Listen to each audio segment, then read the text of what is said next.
Travel I ये आपके अपने मुफाद में है। इससे आपके शहर में आने वाला कोई भी क्रिमिनल जो है वो फौरी आइडेंटिफाई होगा और उसके खिलाफ कार्रवाई होगी। उस 5 लाख रुपया ये मांगता था। अगर वो मंथली देता है तो वो आके मुझे बताता। ट्रांसपोर्टर्स को पुलिस तंग कर रही है। बेसलेस इल्जामात जिसमें वो खुद साबित हो रहा है कि वो लोगों की एंट्रियां कर ही नहीं रहा। एडी हम दर्ज नहीं करते। अगर कानून की अमलदारी हम करवा रहे हैं तो हम गलत हैं, ये सही है। अपनी औरत को कौन ले जाएगा काउंटर पे? फीमेल स्टाफ रख लेना जो एंटर करते हैं। तरीक पर तरीक, रिपोर्ट पर रिपोर्ट, इंक्वायरी पर इंक्वायरी। अस्सलाम वालेकुम नाजरीन, मैं हूं आपका मेजबान नुमान शेख। आप देख रहे हैं एक्सप्रेस एक्सक्लूसिव। नाजरीन, जैसे कि सोशल मीडिया पर आपने देखा होगा कि ट्रांसपोर्टर्स को पुलिस तंग कर रही है। पुलिस ना सिर्फ उन्हें तंग कर रही है बल्कि उनसे भत्ता वसूली कर रही है। इसी तरह का एक वाकया जो है वो न्याजी बस सर्विस पर भी पेश आया। ये वाकया क्या था, कैसे हुआ, इस पर बात करने के लिए मेरे साथ मौजूद है बजाज खान न्याजी साहब। न्याजी साहब, बहुत शुक्रिया आपके वक्त का। न्याजी साहब, क्या वाकया पेश आया? सर, वाकया ये है कि ये आदमी हमारे नवेकोट थाने में लगा रहा है। आपको मुझसे बेहतर पता है, नवाकोट थाना और शेरेकोट थाने दोनों की हदूद में न्याजी अड्डा है। हमारी वर्कशॉपें भी हदूद में आती है क्योंकि दोनों की हदूद कट्टी है। दोस्त 5 लाख रुपया ये मांगता था ईदी। मैंने कहा मैंने 5 लाख ईदी नहीं देनी, ईद कट्ठी होने दो, जो होगा तुम्हारा हिस्सा तुम्हें पहुंच जाएगा। इसने 2 मुलाजम भेजे जो मेरे अंदर घुस है काउंटर में। काउंटर में घुसने के बाद मेरे बंदों को गालियाँ निकालती हैं, कहते हैं अक्सर आपने कोई टिकट काटी लेडीज़ की और बच्चों की, अंदराजरी न की तो हम आपको यहाँ से जूतियाँ मार कर जाएंगे। वो चले गए। मैंने छोटी सी क्लिप बना दी वीडियो की। मैं बैठ के ऑफिस में, मुझे फ़ोन आने लग पड़े SHO के दोस्तों के कि यार तुम ये वीडियो डिलीट कर दो। ये बंदे SHO ने भेजे थे जी। उसके थोड़ी बाद मुलाजम आया। मुझे मुलाजम कहता है सर मेरा करोड़ों रुपए कैश पड़ा है काउंटर में नुमान भाई। तो वो करोड़ों रुपए कैश के लिए एंट्री हमने बैन की होती है, वो बदमाशी से गुस्से उसकी वीडियो है जो मैंने क्लिप में लगाई है। तो भाईजान 5 लाख की डिमांड थी। फिर वो मुलाजम आए, कहते हैं जी वीडियो डिलीट कर दें, SHO साहब का हुक्म है। मैं कि यार SHO को इतना ताकतवर है कि मुझे हुक्म दे रहे हैं। मैं कि तुम मुर्सिले खान की बात कर रहे हो? कहता है जी। मैंने कहा यार तुम्हें तो शर्म थी कि तुम मेरे काउंटर के अंदर घुसे हो, तुम्हारे पास इख्तियार क्या था, काउंटर में तुम क्यों घुसे हो? कहते ये मैं SHO साहब का आर्डर था, तो आप वीडियो डिलीट कर दे, हमारी नौकरी चली गई। मैंने कहा भाई मैंने डिलीट नहीं करनी, जाकर उसको बता दें। वो चले गए। 2 से 2.5 घंटे गुजरे। SHO साहब खुद आए हैं, मैं सामने काउंटर पर खड़ा था। मैं स्पीड के साथ है, उतनी देर में उसने जो गंदी गालियाँ निकाल कर मेरा सारा अमला बाहर निकाल दिया और वहाँ पर उनको गालियाँ निकालने लग गए। कैमरा लगा, टोटल रिकॉर्डिंग पास है। मैं आ गया उधर, मेरे पास माइक लगा हुआ था। तो मैंने कहा जी खान साहब, पहले फ़ोन पर बात कर रहे हैं। फिर मैंने कहा जी खान साहब, कहते अगर मोबाइल खोल लो। लड़कों से मोबाइल ले लिए। मैंने उसको कहा, मैंने कहा भाई तुम मोबाइल ले रहे हो, हाई कोर्ट की डायरेक्शन है कि किसी से तुम मोबाइल नहीं खींच सकते। मैं तुम्हारे पर टिकटी का पर्चा कराऊंगा। कहना दे दो, केरा मेरा अफसरा कुछ करना है, रखी जाएगी। इतनी देर में लड़के ने कैमरा पकड़ा तो मैंने कहना हम तेरी केरी बस निकलेगी।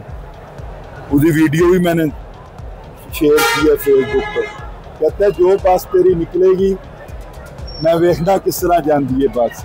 मैं कहूँ तगड़ा रहा, मैं कहा तू भी तगड़ा रहा, तू मेरी बसा डकरी है। ये बात तो ये पब्लिक ने यहाँ पर ना गुस्से से मुसाफिरों ने उसके खिलाफ नारे मारने शुरू कर दिए। नहीं सब वो इल्जाम ये होश में आया, मैंने भी नारे मारे। फिर वो बैठ कर गाड़ी में निकल गए। फैसल कामरान साहब, बहुत शुक्रिया आपके वक्त का। ये इल्जामात जो 2-3 दिन से सोशल मीडिया पर चल रहे हैं, इनके बारे में क्या कहेंगे? सोशल मीडिया के ऊपर कोई भी बंदा आके किसी भी किस्म की कोई गुफ्तगू कर दे, अनफॉर्चुनेटली इस मुल्क में कोई रेगुलेटेड ये चीज़ें तो है नहीं, कोई भी बंदा आके कुछ भी कह सकता है। और वो आपने एक ट्रांसपोर्टर को देखा बेसलेस इल्ज़ामात लगा रहा है, उसको चाहिए ये था अगर कोई हकीकत है इसके अंदर तो वो उसको चाहिए था अगर वो मंथली देता है तो वो आके मुझे बताता। यहाँ पे सीएम कंप्लेंट सेल है, यहाँ आईजी कंप्लेंट सेल है, यहाँ आईजी साहब का ऑफिस है, सीसीपीओ का ऑफिस है, मेरा ऑफिस है, एसपीज बैठते हैं। सारे शहर के अंदर इतने सारे ऑफिसर्स मौजूद हैं, किसी एक फोरम पे जाके बात तो करें ना। सोशल मीडिया के ऊपर अपनी अदालत लगा लेना और इस तरह के इल्जामात लगा के किसी इदारे को बदनाम करना, ये तो गलत बात है। दूसरी बात यह कि उसका रिकॉर्ड मौजूद है कि एक बस के अंदर 6-7 आईडी कार्ड्स के साथ वहां पे पूरी बस भरी हुई है। इसका मतलब है वो आईडी कार्ड्स पे टिकट इशू नहीं कर रहे। अब आईडी कार्ड पे इशू नहीं करेंगे टिकट तो क्या होगा? कोई इश्तिहारी है ईद के दिनों में, आगे आने वाले मुहर्रम के लिहाज से। ये दोनों चीजें हमने इंश्योर करनी है कि क्रिमिनल एलिमेंट्स, कोई और इस तरह की चीजें, कोई मिलिटेंट्स, कोई इस तरह की मूवमेंट यहाँ पे ना हो। जो भी बंदा आएगा जिसका आईडी कार्ड अगर वहां पे एंटर हो रहा है तो वो सोच समझ के आएगा ना। डेटरेंस है इस चीज की, ये नेशनल एक्शन प्लान का हिस्सा है। ये चीजें इनकी इम्प्लीमेंटेशन के लिए मीटिंग्स हुई हाईएस्ट लेवल से लेके हर जगह पे। ये इस चीज पे जोर दिया गया कि आप लोगों की एंट्री यकीनी बनाएं, ना सिर्फ ट्रांसपोर्ट अड्डों पे, होटल्स में भी जहाँ पे लोग ठहरते हैं आके। इसके ऊपर इसकी इम्प्लीमेंटेशन के लिए पहले 1 हफ्ता पहले मीटिंग्स करवाई गई तमाम ट्रांसपोर्टर्स के साथ। उसके बाद इन मीटिंग्स के बाद फिर इनको चेक करना है। जैसे जैसे ईद करीब आ रही है, रश बढ़ रहा है अड्डों के ऊपर भी, तो वहां पे चेक करना है कि इसकी इम्प्लीमेंटेशन कर रहे हैं या नहीं, कोई ऐसे क्रिमिनल एलिमेंट्स तो नहीं आ रहे, कोई ऐसी गलत चीजें तो नहीं ट्रांसपोर्ट हो रही। इन चीजों को चेक करने के लिए जब पुलिस वहां पे जाती है तो वो आप कहते हैं कि जी मैं इस मुल्क के कानून को कुछ नहीं समझता और मैं सोशल मीडिया के ऊपर अपनी अदालत लगा लूंगा, तो ये गलत बात है। ये बिल्कुल बेसलेस इल्जामात हैं। इसको हमने चेक किया। अगर उसको कोई शिकायत है पुलिस की तरफ से तो वो पुलिस की किसी अथॉरिटी पे, किसी और फोरम पे जाके शिकायत करे, उसका इलाज किया जाएगा प्रॉपर। लेकिन बेसलेस इल्जामात जिसमें वो खुद साबित हो रहा है कि वो लोगों की एंट्रियां कर ही नहीं रहा, तो ये इसमें होगा क्या? इस मुल्क के शहरियों का क्या कसूर है इसमें कि उनके शहर में कोई भी बंदा अनचेक्ड आ जाए, कोई इश्तिहारी आ जाए, कोई रेपिस्ट आ जाए, कोई मर्डरर आ जाए, कोई चोर डाकू कहीं से भी आ जाए, लाहौर में पहुंचे, कहीं पे चेक ना हो और यहाँ आके खराबी करे, तो इसका मतलब है कि ये उस खराबी का पार्ट बन रहे हैं। अगर कानून की अमलदारी हम करवा रहे हैं तो हम गलत हैं, ये सही है। वो ये कहते हैं कि इंदराज जो है टिकटों का वो ठीक नहीं हो रहा है शनाख्ती कार्ड के ऊपर। सर जी देखें, जो एक पर्ची उन्होंने DIG साहब को रिपोर्ट दी है, मैं उनको बड़ा अच्छा आदमी समझता हूँ, मेरे आइडियल है। उनको जो इन्होंने रिपोर्ट दी है, वो जो पर्ची दिखा रहे थे, वो सिर्फ फैमिली के बच्चों की एडी हम दर्ज नहीं करते, बच्चों की और औरतों की। उनका जो कफील होता है, ईद वाला दिन है, फैमिलियाँ जा रही हैं, उनके कफील की हम करते हैं। उसके साथ एक ही टिकट के ऊपर गिनती हो जाती है, कितने बच्चे हैं, इतने ये। उसका आदमी आया, इधर बस खड़ी थी, अंदर घुसा, खुद उसने देखे, वही जो मेरे अंदर घुसे, जिस सीट के ऊपर बच्चे बैठे थे वहां गया, तो पीछे एक आदमी बैठा था, उसकी 3 वाइफें थी। फिर कहते हैं ये नीचे एक टिकट है, 16 बंदे, कितने थी, 15 बंदे दूसरे हैं। वो बंदे ने कहा मेरी 3 शादियां हैं, 12 बच्चे हैं मेरे। और उसने बड़े बुरे अल्फाज, मुसेरे के थे, बड़े बुरे अल्फाज के साथ बोल कर उनका भागो नीचे। सवारियाँ उठी हैं, वो ऐसे उतरे हैं, वो भी वीडियो पास है, उस तरफ ना निकल गए दोनों। वो रसीद उठा के DIG साहब को इन्होंने दे दी है, उन्होंने वो रसीद DIG साहब को दे दी है। अब मुझे नहीं समझ आती कि वो एक उसका कोई अफसर DSP लगा है, वो उसके साथ मिला होगा कि यार कम से कम मेरी बात तो कुछ सुने, नहीं सर, वो मेरी इंक्वायरी तो करें। वो ये कह रहे हैं कि आपने कोई मुतलका प्लेटफॉर्म पे शिकायत क्यों नहीं की? सर शिकायत इसलिए नहीं की, नुमान भाई अगर आप अमानी कुरानी बता दें, रफीला खान करप्ट नहीं है, रफीला खान पैसे नहीं लेता, नवे कोट थाने रहा है, मैं देता रहा हूँ, मेरी वर्कशॉप पे आती है सामने। शेरे कोट आया, उसको ₹1,00,000 भेजे, उधर रिपोर्ट में गया जी महीना पहले भेजे, ठीक है जी, 10 से 15 दिन होंगे या 12 दिन होंगे, वो मेरे मैनेजर से पैसे देख रहे हैं उसको। नहीं, आप उसके पास ₹5,00,000 की डिमांड थी। ये क्यों देते रहे इसको पैसे? इसको जब पैसे देते थे उस टाइम DIG साहब लाहौर में लगे भी नहीं हुए थे, फैसल कामरान साहब। हम किसके पास जाते? अगर इनकी हम शिकायत करें तो हमारा यही हाल है कि मैंने पैसे नहीं दिए, तो वो आकर इधर गुंडागर्दी कर करके। पुलिस इंस्पेक्टर का काम है आकर पब्लिक डीलिंग करे। पुलिस इंस्पेक्टर का काम नहीं है आकर बदमाशों की तरह आए। 20 से 25 साल मुलाजम, सवारियों के ऊपर रोसो रास उसने फैलाया है। सिर्फ मेरी नुमान भाई आपसे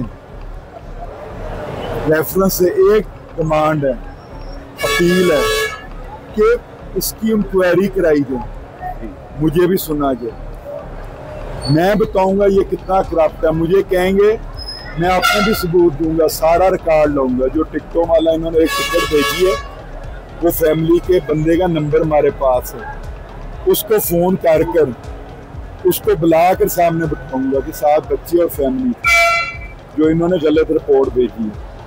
वो डीएसपी साहब एक आए हैं, बड़े अच्छे दोस्त थे हमारे, उन्होंने भी रिपोर्ट वो बना कर आगे भेज दी। मुझे नहीं समझ आई कि उनकी अक्ल में क्या बात थी।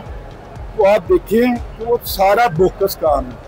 फैसला ये बताइएगा, एक उसने वीडियोस और भी अपलोड किए हैं जिसमें वो लोगों से पूछ रहा है कि आप अपना आईडी कार्ड देंगे अपनी बहनों का या अपनी वालदा का या बीवी का। तो ये लोगों को ज़रा थोड़ा सा ब्रीफ कर दें कि ट्रैवल आई है क्या और ये किस तरह उन्हीं के लिए है। सर, जो भी बंदा ट्रैवल करता है या जो भी बंदा किसी होटल में स्टे करता है, वहाँ मैंडेटरी है कि आप उस बंदे के आईडी कार्ड से एंट्री कर लें। ठीक है, वहाँ पे अगर टिकट इशू हो रहा है तो उसके ऊपर आपका आईडी कार्ड नंबर एंटर करना है, आईडी कार्ड देखना है, एंटर कर देना। ठीक है, ये इसके अंदर कोई मसला तो है नहीं, ये तो गुमराह करने वाली बात है लोगों को। अब इस केस में क्या होगा, अगर आप किसी का आईडी कार्ड नंबर एंटर कर देते हैं और वो इश्तिहारी है, पुलिस को रिक्वायर्ड है, चाहे सिंध में चाहे किसी और सूबे में, और वो पकड़ा जाता है, तो इंसाफ की फराहमी यकीनी बन रही है।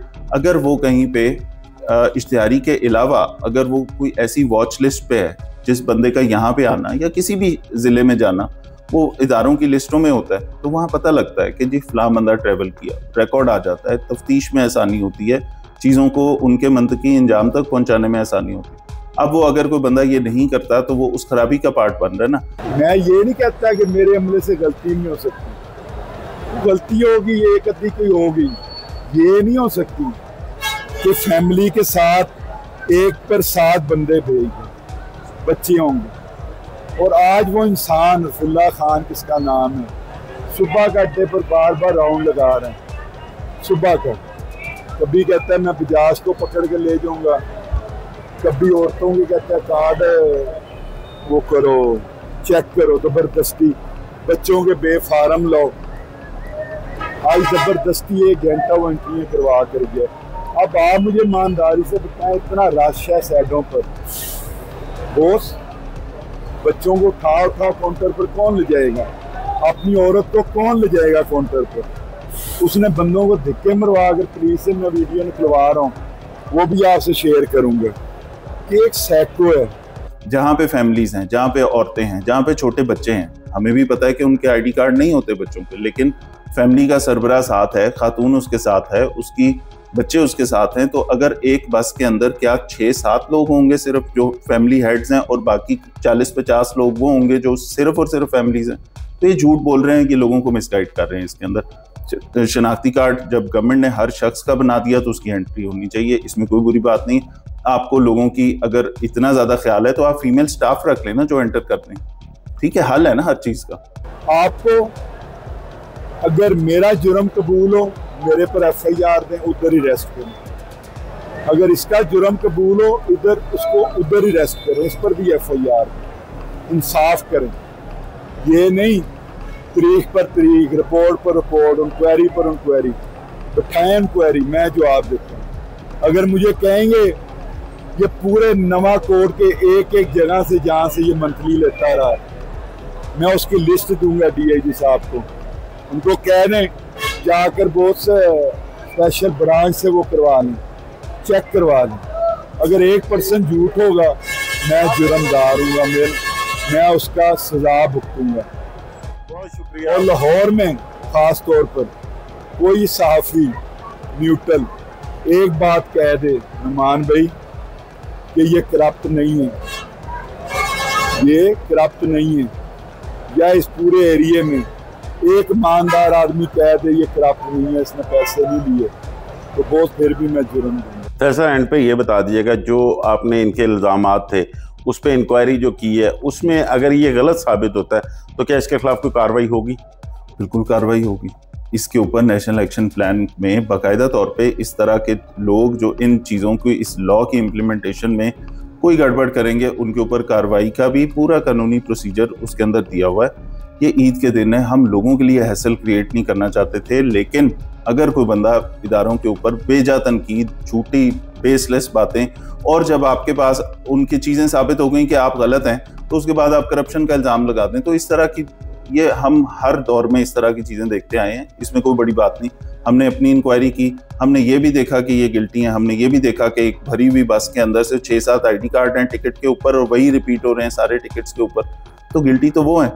तो इसके अंदर बाकी हम अपने सिस्टम्स पे, फिर भी मैं ये बात कहता हूँ, अगर कहीं पे किसी ट्रांसपोर्टर को, किसी होटल एसोसिएशन के मेंबर को, जहाँ पे भी कोई ऐसी शिकायत आए, किसी जगह पे कोई इलीगल ऐसी ग्रेटिफिकेशन की डिमांड आए, तो हमारे ऑफिसेज मौजूद हैं। इसके अलावा पुलिस के फोरम्स के अलावा CM का पोर्टल मौजूद है, वहाँ पे आप बता सकते हैं, उसको हम इंक्वायर करेंगे, अपने लोगों को सजा देंगे अगर साबित हुआ। लेकिन बेसलेस चीज़ें खुद गलत साबित होने के बाद आप इदारों की बदनामी करेंगे, बिल्कुल कानूनी कार्रवाई होगी। आप देखेंगे, आपको ये सारी चीज़ें भी नजर आएंगी। बहुत शुक्रिया आपके वक्त का।